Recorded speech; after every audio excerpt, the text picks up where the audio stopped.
Hello, Capricorn, Capricorn Rising and Capricorn Moon people. This is your astrological and card forecast for the week of October 2nd, 2016. Ooh, we're off to a flying start. I already had a little bubble go off there. I don't know why.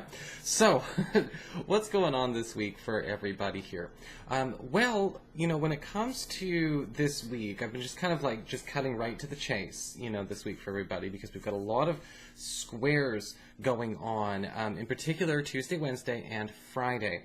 And this is a nice little astrology lesson for people who are just curious and learning a bit more about astrology. Whether you like looking behind the curtain or not, I'm going to tell you anyway.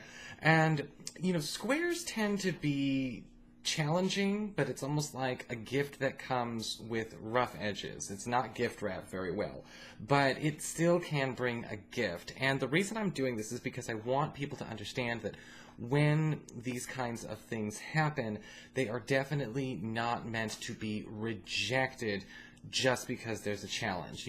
Just because it's 95% perfect doesn't mean it's not good, okay? Because sometimes we can go into that black and white kind of thinking. I've been really harping on that, all week, and that's a big part of what we're learning how to do with this Jupiter in Libra anyway, is to get away from the black and white thinking. Start thinking and seeing in color, and this is really like a big test of that, kind of a personal test.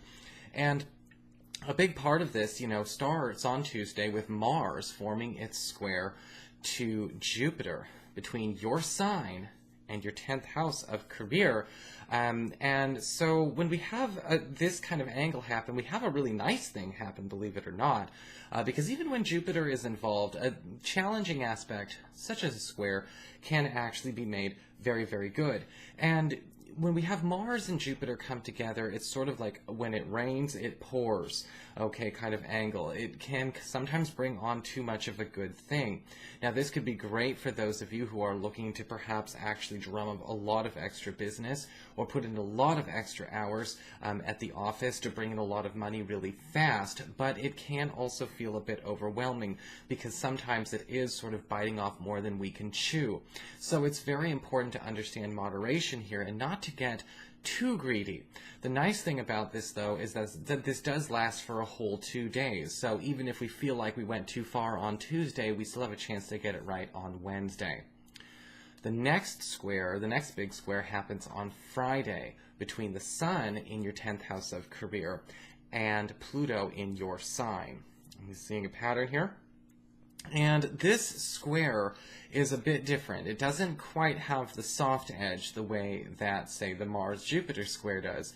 And when we have, the Sun and Pluto square, we have a tendency to, there's kind of a push to look and see what is going on as far as, am I going in the right direction in spite of the fact that I am succeeding with upward mobility at my work life? Am I working with the right people? Am I working with the customer base that I like? Am I working with the demographic that I enjoy? Or am I really liking the colleagues and the coworkers at this office? Because we're kind of getting more and more awards and rewards, but there's going to be that sort of clash where it's like, how long can I keep up the pace of doing this as much as I am?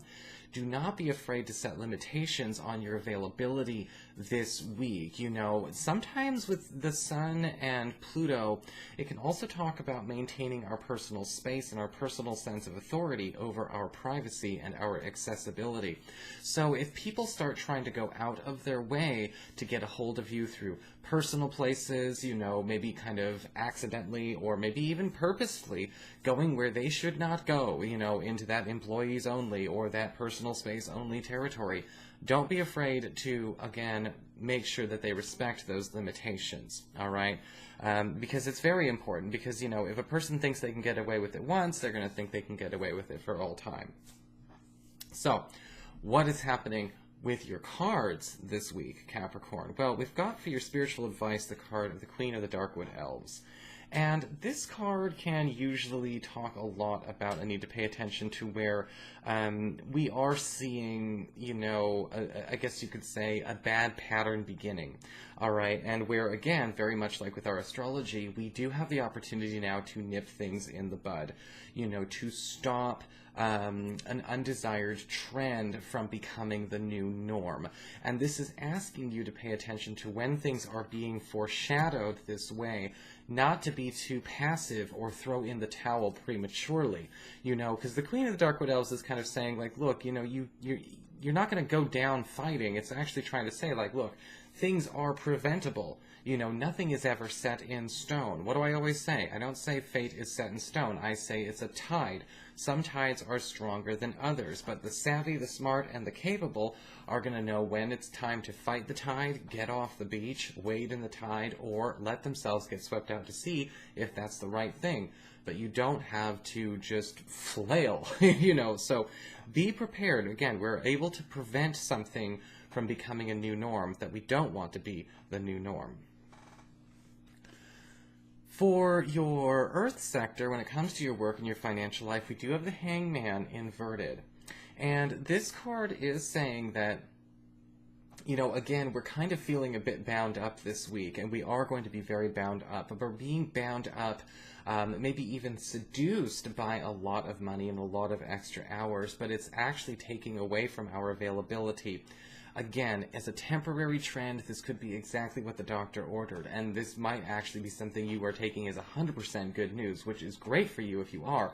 But if you're feeling like you're right, my eyes were bigger than my stomach, so to speak, then this is the week where you have to make sure that people understand that you kind of are approaching a limit, because they're going to keep piling more and more on. Yes, that means they're piling more and more money on, but how much of both is too much is the question you've got to ask yourself. But again, this could all be exactly what you want.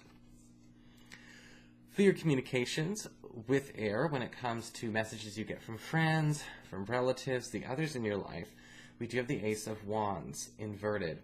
And this card can, pretty much tell us when we need to mind the burnout of another person.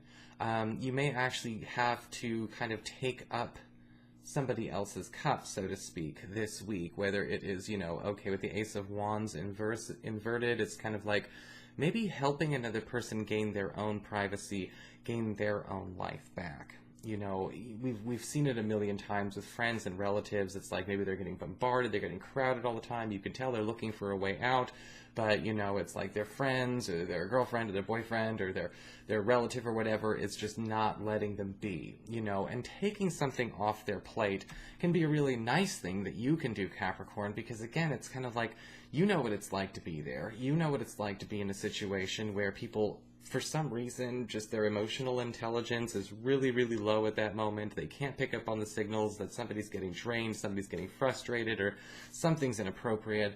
And maybe it might actually be good training ground for you to be able to do for somebody else what you should be doing for yourself as practice. For your challenge this week with fire, we do have the Star card inverted. And this card is actually a really, really good card no matter where it falls, challenging, non-challenging, upright, or reversed. Because the Star card reversed always talks about understanding that there is a payoff, even if that payoff is not hinted at this point in time.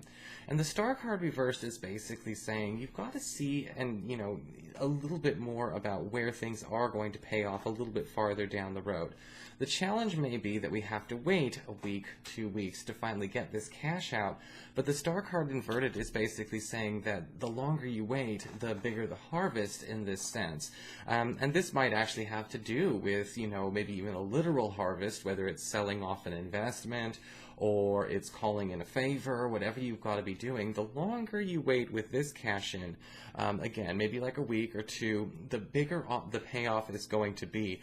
You could be in negotiations right now where if we did decide to settle or not settle too soon, we may be settling for less than we would actually have to. So, we don't have to put ourselves in a huge rush. For your emotions with water and your romantic life, we have the Nine of Pentacles inverted. This week, usually with the Nine of Pentacles inverted, we have kind of an issue where people are kind of trying way too hard to put responsibilities on others that they should be able to do for themselves, you know. And with the Nine of Pentacles inverted, this could be something that, you know, that a crush or a partner is kind of falling into a trend of doing, or maybe you and your partner are kind of doing this dance together. And with the Nine of Pentacles inverted, this doesn't necessarily have to be a bad thing, but you know, there is, you know, unlike what we saw with the Ace of Wands reversed, where you kind of sticking up for another person is also good for you, the Nine of Pentacles inverted is kind of saying sometimes when, you know, our partner and we decide to spend more of our time being preoccupied with what's going on with the other person and doing their work for them, we're letting our own pile up. So it's kind of an inverse of that we need to be minding this week, you know, and making sure that we're not trying to take on too much for our partner or let them take over solving our problems when they really should be kind of focusing on what's going on in their sphere. So that's your forecast, Capricorn. I hope you enjoyed it. If you did, please like, share, and subscribe. You know I appreciate it. And of course, if you'd like to get a session, you can always follow the links below or go to integrativemysticism.com.